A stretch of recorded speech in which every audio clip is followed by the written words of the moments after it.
Good afternoon, and welcome to another episode of Real Talk with Marcus McCoy. Of course, I'm your host, Marcus McCoy, and today we're going to be talking about men's health. I would like to introduce my guest, Dr. Garry Kennebrew, to the show. How you doing today? I'm doing all right. About yourself, good sir? Oh, I can't complain. Hey, we're here. We had a little difficulties in the beginning, but hey, we here. Bear with us. Tell the folks that's listening a little bit about yourself. All right. So, Garry James Kennebrew Jr., born and raised in Chicago, Illinois. Here in Texas by way of the military. That's how they pay for medical school, so I'm very grateful for that. No, but I did undergrad at Morehouse College. Shout out to all the HBCUs out there. Okay. And did my medical school at Loyola University Chicago. Okay. And I've been down here in Texas ever since. Okay. Well, since he said shout out to all the HBCUs, I got to make sure I throw that little bid in there too. Hey, shout out to Jackson State University. You know what I'm saying? Where I'm from. The whole state of Mississippi, everybody watching. Before we dive into it, make sure you go like, subscribe, follow. I can be found on YouTube using marcusmccoy.com, on Facebook using Real Talk with Marcus McCoy, and on Instagram using the hashtag at Real Marcus McCoy. So, I'm a guy from the South, right? So, I like to eat greens and cornbread and candy yams. I also like Hispanic food too here since I've been here for a while. And I know a lot of those foods are not necessarily like the healthiest food. What can you tell us about that type of food? Should we be eating it? Should we eat it in moderation, or how is that? So everything should be done in moderation, right? Too much of a good thing can be a bad thing, and obviously too much of a bad thing is obviously a bad thing. So when it comes to you're looking at your greens and your yams and your cornbread, first of all, greens are actually healthy. All right. And they're inherently healthy. They're a leafy vegetable. Plenty of nutrients and vitamins and all those things that you need, and they're filling and inherently low calorie, right? So the issue is when you go and you start going to the kitchen and you fix it. So you throw in your ham hocks. That's me. Hey, look, that's me. I do that. He's talking about me. Yeah, I do that, ham hocks. So I'm telling you, hey, you switch over. My recommendation is switch over to a smoked turkey leg. And give you the same effects. Still gives you their protein in there, a little bit of salt, but you still that's less. It's more of a healthy protein than the ham hocks. You need to add in the salt, and then some people throw butter in the greens. All this stuff. I'm like, is this? Yeah, first of all, we don't put butter in my greens. Good. I've done seen a lot of people do a lot of things. So that's how once you start adding things, your like your butters, your oils, you're adding more calories and thus potentially making it a little less healthy than your candy yams, right? So they candy because they got a whole bunch of sugar in them.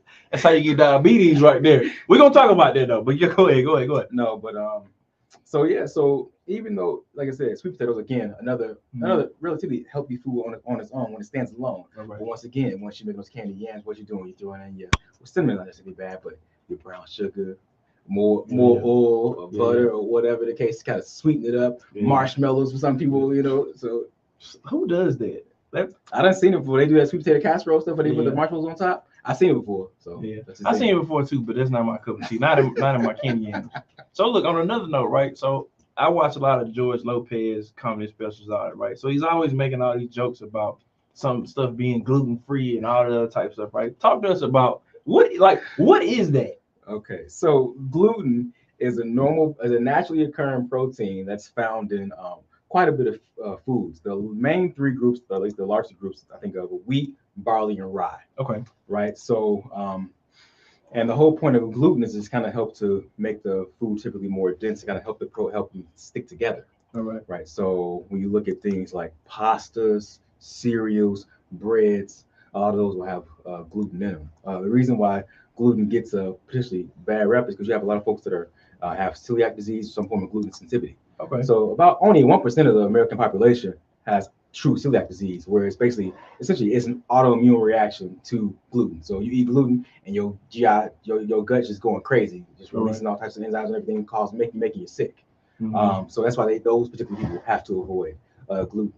But most folks don't actually need to avoid gluten, and gluten honestly is not necessarily a bad thing.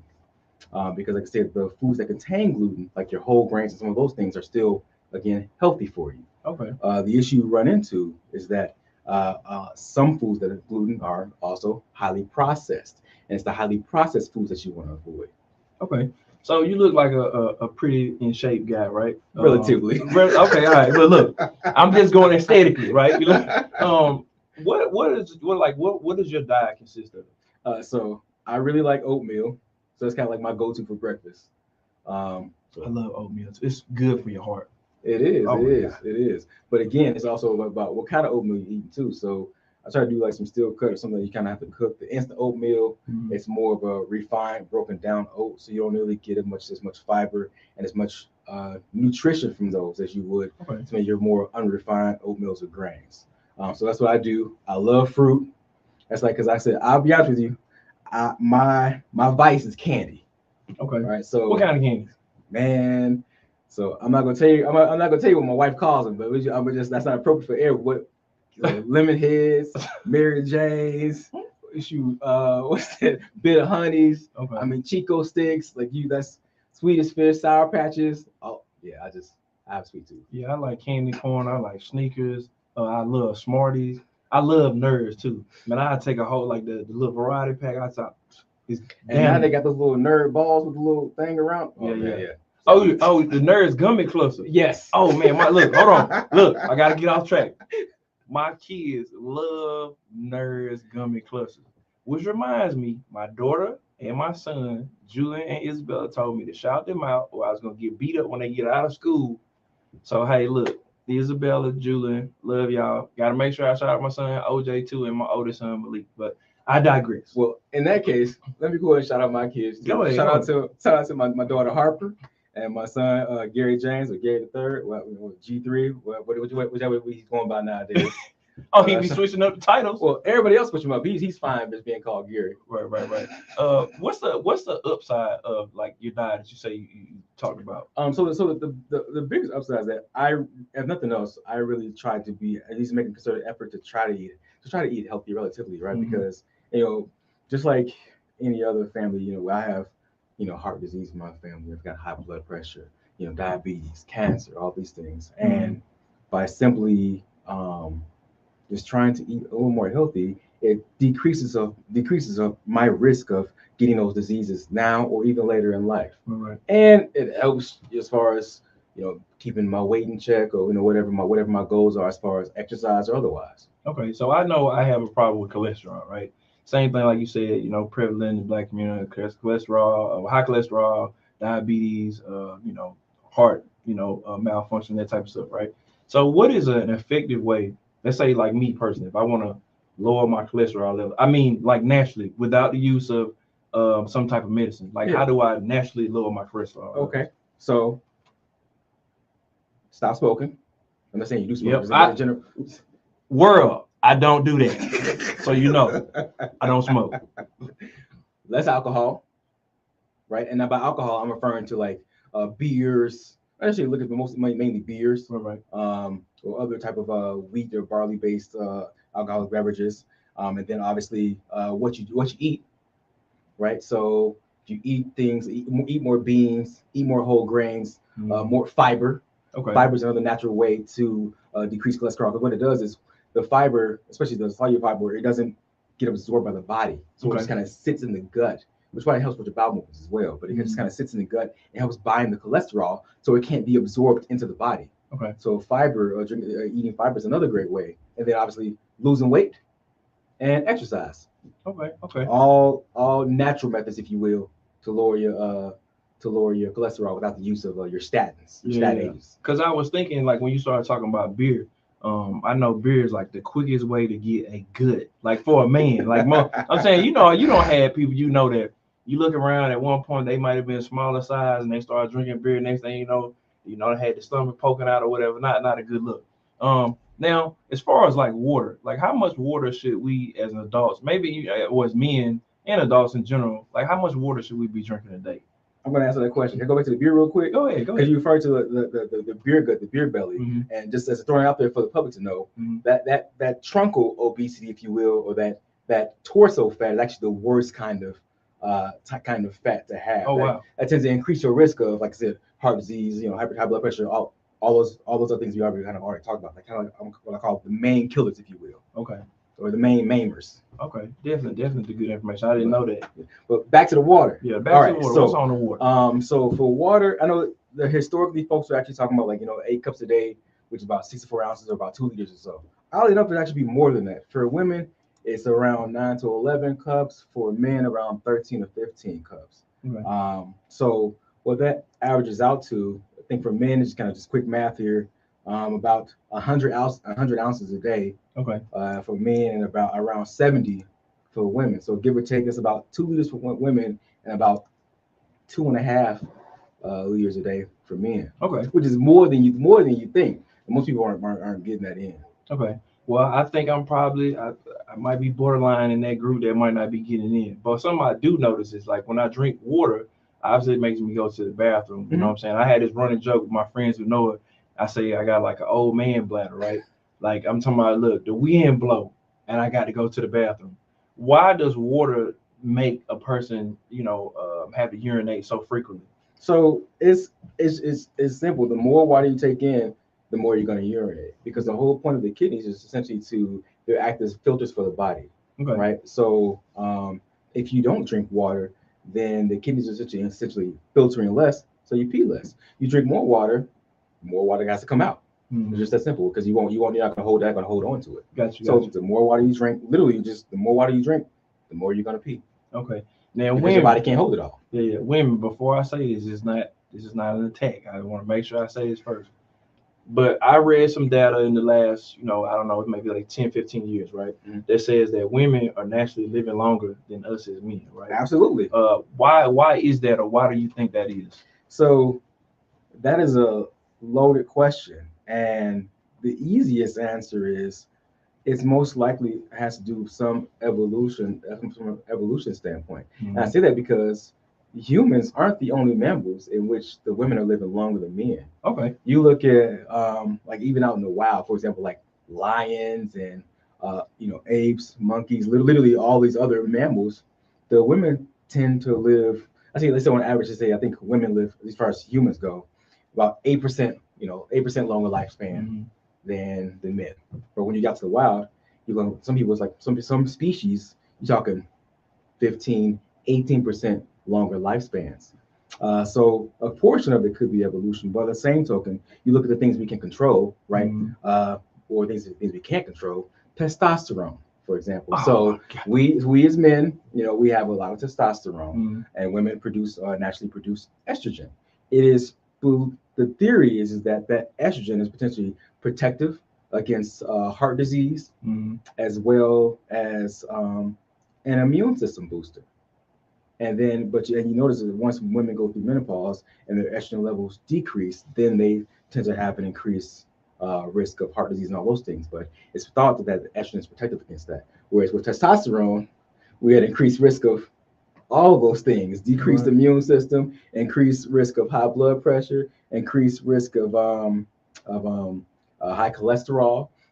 And then you factor in what testosterone does also. It tends to result in more riskier life behaviors. So men are more likely to abuse drugs, drink alcohol, smoke tobacco, or engage in other risky life behaviors like, ride a motorcycle without a helmet, or get into fights. I say that jokingly, but still very seriously. All those components contribute to why women's lifespans tend to be longer than men. All right, hey, men out there, that stuff he just said, don't let that be you. I hope you ain't, ride a motorcycle without a helmet, right? Now, listen to me. I'm getting close. Don't let that be you. This is another thing. You just made a very interesting point that about the testosterone, right? Yeah. So men, hey, look, I'm looking out for you with this question, right? So with the testosterone, so it's proven that over time as you get older, right, as a man, your testosterone level decreases, right, or it lowers, Mm-hmm. causing issues sexually, right, and or could cause issues sexually potentially, yes. but it also could affect your health as far as how you're able to work out, the longevity, the intensity, that type of stuff, right? Is there a way without doing the crazy stuff like riding, trying to get an adrenaline rush? Is there a way to combat a man's testosterone level just decreasing over time? Which does and a two-part question. Okay. Does that play a part in hair loss too? So yes and no. Okay. So it's actually an analog to testosterone, one of like the derivatives that okay, I'm working backwards now. That works in hair loss. So it's called, I believe it's called DHT. But that potentially contributes to hair loss. But that's a secondary issue. You don't really have any direct control over that. Okay. Because again, it's hormonal, and then that's why you have male pattern baldness, all those things. So that's a whole separate issue. But going on to talk about as far as like testosterone decreasing as you age, yes, it does. It's an inconvenience for some men because you're not able to, your libido may not be there, right, or you may not be able to work out as big as you want to. But it's also called aging, getting old. I mean, I'm not old, but I'm still learning there as well as far as like, all right, can't run like I did when I was 20. Right. Absolutely. But to go back to as far as what things can you do as far as delay that, the biggest things that you can do are things that can be already talked about. Lose weight. Right, exercise. Easier said than done, but yeah, I agree. But again, if it was easy, everybody be doing it. So right. I agree. Right. But those are the main things that you can do. But what tends to happen is, again, it's easier said than done, and folks don't do that. I'm going on a tangent here, but you said something that spoke. Get it out. You said something that spoke to me. You talking as far as like your libido and being able to either sustain or maintain an erection, and as you get older, that decreases. Folks, they focus on the testosterone, but what about the things you can control, like your obesity, or you have high blood pressure, or even diabetes? All right. Because what diabetes does is, yes, you have high blood sugar and all that stuff, but it's a microvascular disease, so it attacks the really, really small blood vessels. And guess what also has really, really small blood vessels? Your wee. And those things get clogged. If those things get clogged, now your thing won't be thinking. Hey, look, did y'all? First of all, let's back up. I want you to hear me when he said, I got it. You know what I'm saying? He might be kids watching or whatever, right? So we got to be mindful of that, right? So he said, your thing won't be thinking, and he said, your wee. Now I have not used that word wee. Now I did, but in the past, probably since I was probably like, I don't know, maybe like 8. So he took me far back. But anyway, I digress. The other question I have is, all right, so in 2 months, Lord willing, I'll be 40, right? All right. So then here comes, happy early birthday. Thank you. Here comes the dreaded prostate check for men, right? Okay. Can you kind of give some information about what that entails? Yeah, of course. Why it's important for men to go do that? Yeah. So you don't have one of Christmas birthdays, do you? My birthday's January 3rd. Okay. I'm about to say, because you want to post, it's not one of those folks where they be like, okay, go get a present for on the Christmas tree. Yeah, no.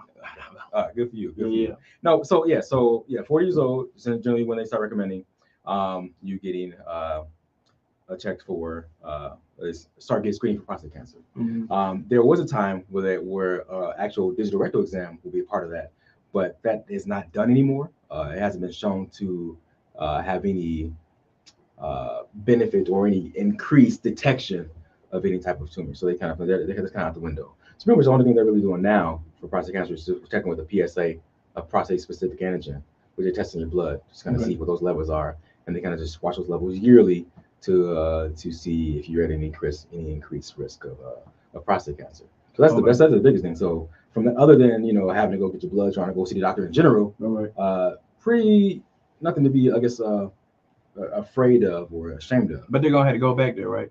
No. Oh, okay. Even not anymore. Even better. Oh, no. Yes. Those days. So there was a time when that was standard of care, but but that's kind of gone by the wayside because again, they say the rectal exam hasn't been shown to be of significant benefit. So why even continue to do it? Okay. So hey, look, I feel 10 times better. Look, man, I've been thinking about this for a while. I was like, man, it's so unnatural. Like, like, what am I gonna do after that? Like midlife crisis and everything. So it's good to know you know, from that standpoint that, you know, I don't have to worry about that. That's funny. Uh, Here's a kind of switching note, still on men's health, right? But from a psychological standpoint, right? Now we're only gonna be in it a little bit, but like, how can stress affect your health as a man? Oh man. So, and this is general. That's not even just men, right? Because stress inherently releases the hormone cortisol, right? Right. So this is a steroid-based hormone. And in short, it's beneficial, right? Because you think of stress and you kind of associate with kind of the fight or flight, where it's kind of like, just in case you need to get up and run somewhere, or you got to meet a deadline, all those things, right? Whereas short term, it's physiologically beneficial, if you will, for that hormone to be there. But those prolonged levels, that persistent levels of stress or anxiety, right, be whatever the cause may be, mental health or circumstantial, environmental, whatever the case, prolonged is not beneficial because it does. I want to say it does 5 things. Let's see if I can remember them all. One, it increases your blood sugar levels, right? Increases your chance of diabetes. Okay. Weight gain. I want to say decreases your immune system, and I'm forgetting. I can't recall the other 2 right now. But in short, it can essentially wreak havoc on your body. Okay. In the long term. Definitely good to know. Now, as far as, all right, so I know we kind of touched into your diet or whatever, right? From a physical standpoint, working out, exercising, what do you do in your own life, from an exercise standpoint that allows you to maintain your physical fitness and be healthy at the same time? So right now I am actively cycling. Okay. Some I got into, some I thoroughly enjoy. But you don't necessarily have to do that. And I like lifting weights as well. Okay. But if I had to give any recommendations, I would say do something that you can sustain and something that you enjoy, right? Not everybody can cycle and everybody can run, but if you can't run, you can walk, or you can do the elliptical, or you can get on a rower, or you can get on a stationary bike, or you get on a stair stepper. Like, you see all these different things that you can do. Pretty much like the CDC, USPTF, all these different government organizations recommend 150 minutes of exercise a week. So like 30 minutes, 5 days a week, right? And that's a moderate exercise. That's not even the heavy stuff. So it's like, just a brisk walk, where you can kind of work and talk, something like that. Or if you do more vigorous exercise, like your CrossFits or your high intensity interval training, where you get your heart rate up real high and come back down and do interval work, then that's less overall time you have to spend exercising. Okay, so speaking of, you mentioned the heart, right? As far as like when you do cardiovascular workouts, right? Whether it be running or whatever the case may be, something that's gonna, basically get the blood flowing. What are the I guess the positive benefits of doing exercise like that for your heart? So the primary benefit of exercise is that essentially it's kind of like the secondary benefits. So one, it can help with mental health. Potentially decrease stress. Exercise also burns calories, right? So that kind of helps as far as you maintaining your weight or whatever your desired weight is, which in turn can affect blood pressure, diabetes, cholesterol, all those things. And then also exercising can directly lower cholesterol, right? So those are some of the immediate benefits. Yeah. Okay. Well, we kind of touched upon it earlier too about like diabetes, heart disease and stuff of that nature, right? So again, from what I read and just from what I know, minorities are typically in the higher number for those type of things, right? I would get a 2-part question: why is that, and are there things that we could do to lower the risk of having those such things like diabetes and heart disease? So the first part of that question, why is that? That is a loaded multifactorial question. Right. And a lot of it has to do with not only culture, but the institution as well, right? So let me see if I could try to keep it simple without going into a whole dissertation, because I get real passionate about this. Man, look, let it out. Let it out, brother. Let it out. They want to hear it anyway. Look, they want to hear it. No, but real talk. So first of all, you look at access to care. or access to resources, right? So a lot of minorities, or a significant portion of minorities, are more likely to be in a low socioeconomic status in society, or nearing poverty. That is directly correlative with your likelihood to either have a more unhealthy lifestyle, or have lower education in regards to have a healthy lifestyle, or access to care, but primarily preventative medical care, in order to prevent those unhealthy lifestyles, or unhealthy outcomes, if you will. That's part one, right? That's which is a big part one.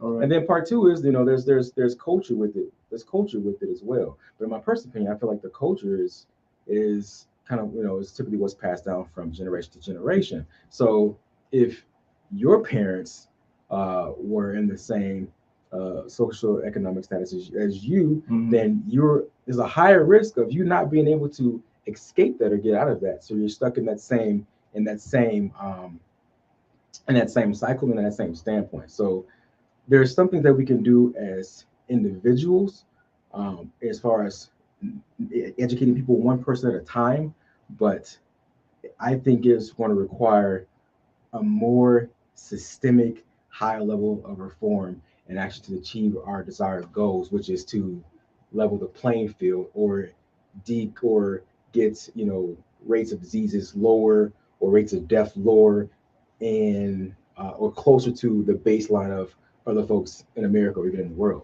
Does that answer your question? Yeah, it was a lot. That is why he's a doctor, folks. I am digesting it, right? On that same token, right? So with your job, right? From a health standpoint, what are the things you think you see in your job from a health standpoint that maybe something that sticks out, or something that's a regularity that you're seeing a lot of? All right. So the first thing that comes to mind, so you're talking about men's health. Yeah. So I work in the emergency room. Okay. So, and I often see men in the emergency room, and I'm guilty. This out the disclosure. I'm not preaching from pedestal. I'm guilty of this as well. Right. And he's like, and the one thing you hear is like, oh, I'm here because my wife said I need to come in. I know what that sounds like, but hey, we finna get into it though. Go ahead. So that's the one thing I hear. Oh, and the wife is like, oh yeah, I don't know why he didn't tell me earlier that he was having chest pain since last night. So when he told me he was having chest pain this morning, I brought him in, and that one case within the past few months, that case actually ended up in a heart attack. Oh wow! Right. So what I do see a lot of is men kind of being forced to come to the ER, or kind of being voluntold to come to the ER, usually by their wives, or their significant others, or even their daughters, right, to come in because they're reluctant, for whatever reason, a myriad of reasons, reluctant to pursue medical care. I gotta say this real fast. I'm gonna let you continue.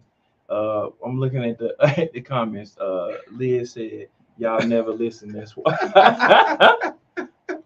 I can't really argue that, and y'all don't listen either. I see my wife nodding in agreement in the background. So. Okay. No, but that's one example of things I see. Okay. And another thing I see as well is access, right? So a lot of folks come into the emergency room, and they don't have insurance, or they kind of there because that they don't have anywhere else to go. Yeah. So I see a lot of that as well. And then I also see things where folks will be in the emergency room and they'll be like, "Oh, I never knew that before," or you explain something to them, like, "Oh, you mean all I have to do is X, Y, or Z?" No one's ever explained it to me before. All right. So I think even though there may be some systemic or more widespread issues going on, I think at the basis of it, it's just a matter of education and developing a community, so people feel like that these goals or things that they're being recommended to do for their health, that they're not insurmountable. All right. That's what I think it comes down to. Okay, yeah. So I will say, me personally, I have been I guess sometimes I've neglected, like my health or whatever. We kind of tend to, as men, I'm speaking for myself, we kind of tend to put things to the side. Okay, we'll go get a check later, or we'll go do this later. Why do you, in just your opinion, right? Why do you think men are like that. I'm specifically talking to myself. I can't speak for anyone else. And just I guess speaking to the aspect of how putting off your health now today may be a barrier for tomorrow. So what I understood you to ask was why do I think men do that? Mm-hmm. You think it's pride or? I may be, a component of it may be pride. I think another component is the potential to minimalize, right? Because I don't know if it's necessarily the whole machismo factor, but men typically want to, what, it's not a big deal, right? I've done that. Or I'll get to it, or it'll be okay. And sometimes, yes, it can or will be okay. Other times, maybe not so much, right? So we like to wait till it's too late. And you know what? Sometimes that could be, that's not just a man trait. Maybe when it comes to health, it is, but procrastination. I know a lot of people tend to do that, men or otherwise, but especially with health. I was reading something. Basically, women are more likely to actually, well, even if both men and women actually go get help, women are more likely to actually follow those directions too. So it's not just actually going to be evaluated, but then actually doing what the person tells you to do. Yeah, it's a two-part thing. All right, men. Hey, look, we need to follow through on our health, right? I don't know about y'all, but I want to live a very long time. There are things I want to do. I'm sure the same thing for Dr. Kennebrew. There's stuff he wants to be able to do in his life. Family, all that type of stuff, right? First, I want to definitely thank you for coming through. It's been very informative to me. We got to do this again. I'm glad to be here. Just glad to share my knowledge because I can't keep it to myself. It doesn't do me any good. Yeah. And next time we're gonna tap into different health concerns or whatever. But if there was one thing you could leave the listeners with that you want them to take home at the end of the day of everything we talked to, impactfulness, what would it be? Honestly, you miss 100% of the shots you don't take. Right. Right. So everyone talks about, oh, it's so hard, or I'm tired, or I just, I can't do it, or I don't have the motivation. All you gotta do is just start. It's hard.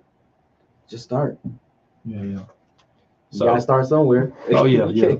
So for me, I would say we didn't really say this, but I do want to throw this out there because I think it is important. Working on your emotional intelligence is a big thing too, right? Yes. You got to have peace of mind. I would say, men, whatever you do, don't take your health for granted. It's sometimes we overlook things that we shouldn't, but just at the end of the day, take care of yourself for you. Because at the end of the day, we often say that we live for our kids and other people, but ultimately at the end of the day, you're living for yourself, right? You got to live for yourself, and you have to take care of yourself. But until then, I want you guys to make sure you tune in next month. We're gonna be talking about Judgment Part 2. It should be an interesting conversation. But until then, until next time on Paso, it's been real.